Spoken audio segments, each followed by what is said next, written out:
এবং যিনি চালক ছিলেন, চালক গুরুতর আহত অবস্থায় হাসপাতালে চিকিৎসাধীন আছেন এবং যিনি হেল্পার ছিলেন তাকে খুঁজে পাওয়া যাচ্ছে না।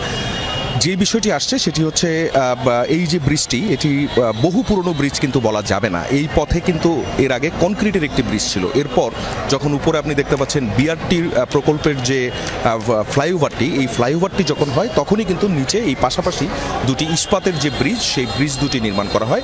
তার পাশে আরও একটি ব্রিজ কিন্তু নির্মাণাধীন রয়েছে।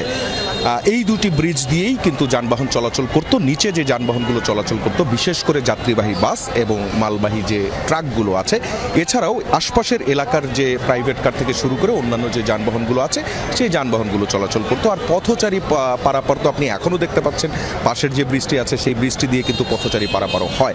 আমরা পাশের ব্রিজটির অবস্থাও দেখলাম, সেটির অবস্থাও কিন্তু বেশ নাজুক এবং ঝুঁকিপূর্ণ অবস্থায় রয়েছে।